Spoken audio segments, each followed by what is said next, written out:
Halo teman-teman, bertemu lagi dengan saya Abdul Karim. Di video kali ini saya akan membahas materi tentang sistem rujukan dan daftar pustaka. Yang pertama yang akan kita bahas adalah kutipan. Kutipan adalah gagasan yang diambil dari berbagai sumber, di mana sumber kutipan bisa diperoleh melalui wawancara, tulisan, observasi, serta angket. Kutipan dibagi menjadi dua. Pertama yaitu kutipan langsung, yaitu kutipan yang ditulis tanpa melakukan perubahan terhadap teks yang dikutip. Kutipan langsung sendiri dibagi menjadi dua. Ini yang pertama kutipan langsung pendek, yaitu kutipan yang diintegrasikan langsung dengan tulisan penulis, diapit oleh tanda kutip, serta dituliskan sumber kutipan baik di awal maupun di akhir kutipan.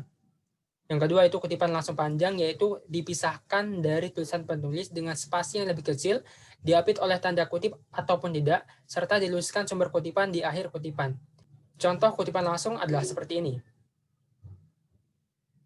Selanjutnya yaitu kutipan tidak langsung, yaitu kutipan yang diperkenankan untuk menggunakan kata-kata sendiri, namun tetap tidak mengubah makna pada teks kutipan. Ketentuan menulis kutipan tidak langsung antara lain, pertama diintegrasikan dengan teks, kedua tidak diapit oleh tanda kutip, dan serta yang ketiga yaitu harus menyertakan sumber kutipan. Contoh kutipan tidak langsung adalah seperti ini.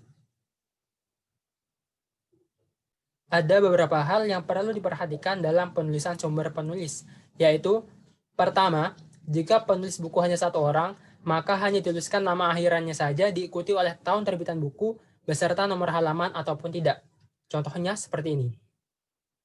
Kedua, jika penulis buku ada dua, maka dituliskan nama akhiran penulis pertama, diikuti nama akhiran penulis kedua, diikuti tahun terbitan buku beserta nomor halaman maupun tidak.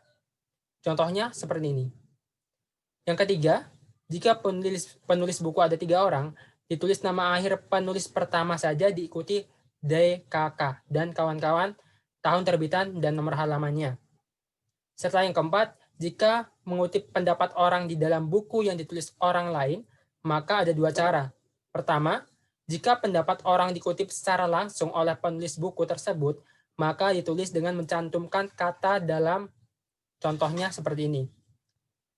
Kedua, jika tidak dikutip secara langsung oleh penulis buku, maka ditulis dengan mencantumkan kata melalui. Contohnya seperti ini. Selanjutnya yaitu catatan kaki, di mana di dalam catatan kaki terdapat sistem catatan referensi. Dalam catatan kaki ada 3 istilah, yaitu ibid, op.cheat, dan log.cheat. Ibid digunakan jika perujukan lanjutan mengacu langsung pada karya yang disebut dalam perajukan nomor sebelumnya. Op.cheat digunakan untuk menjelaskan bahwa kutipan berasal dari sumber yang sama yang telah disebut sebelumnya. Serta log.cheat digunakan dengan teknis yang sama dengan op.cheat, dengan ketentuan halaman yang dikutip sama dengan kutipan sebelumnya.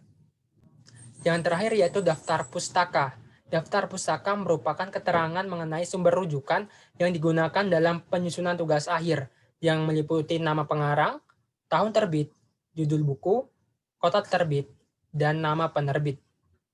Fungsi daftar pustaka antara lain, pertama untuk mengetahui ruang lingkup studi penulis, kedua petunjuk untuk pembaca yang ingin tahu lebih dalam mengenai tulisan yang dibaca, ketiga membantu pembaca memilih referensi yang sesuai dengan bidang studinya, keempat bentuk keterbukaan dan kejujuran penulis mengenai sumber-sumber yang digunakan.